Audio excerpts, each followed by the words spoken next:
یو نظم ډالۍ ده وایي حقیقت وایم نظر مشوار نه دی حقیقت وایم نظر مشوار نه دی ورته غوږ شي هسې خوشي گفتار نه دی د خوشحال په کور مغل پنجاب اوسیږي هیڅ پښتون ورننه دلته قرار نه دی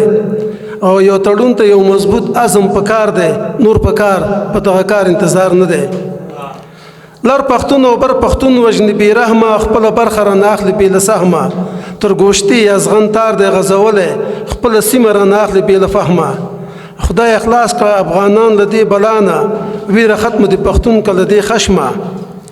او د 40 کال په جنګ کې ځان آباد کړ د 40 کال په جنګ کې ځان آباد کړ خو زما ملک ټوټي ټوټي برباد کړ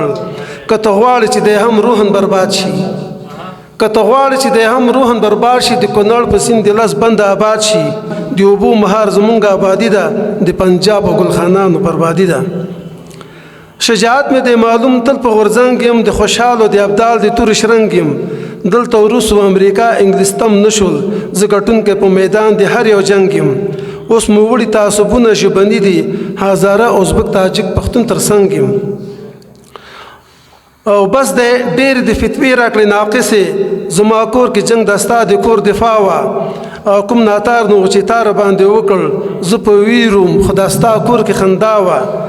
او ته زما راشن ته وږی تږی ناست وې په یوه بورې وړو به د غوغا وه د عربو قرباني غوښې به راغلې د مهاجر له حقه تلي اسلام آباد ته پنجابي میخې د چاغې او سربه کړې وی به ناست د هیرا منډۍ باد ته او دا 40 کال په سپکه سترګه ګوري مهاجر د معرفي کړم دې دنیا ته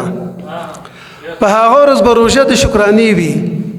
په هغه ورځ به روژه د شکرانې وي چې هیواد د پاکستان دانې دانې وي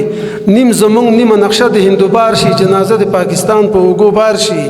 د ډیورن کرښه به ورکه په جهان کړم لر او بر به په یو چتر د اسمان کړم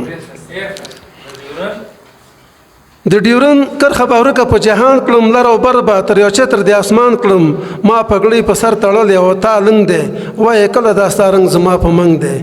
او خوله د پانو باندې سره او تیز د عام دی ښه پوهېږم چې تر څو د عقل خام دی زه دا ستا په شان نه خورم مرداره هر انګریز ته غاړه ټیټه وړې مرداره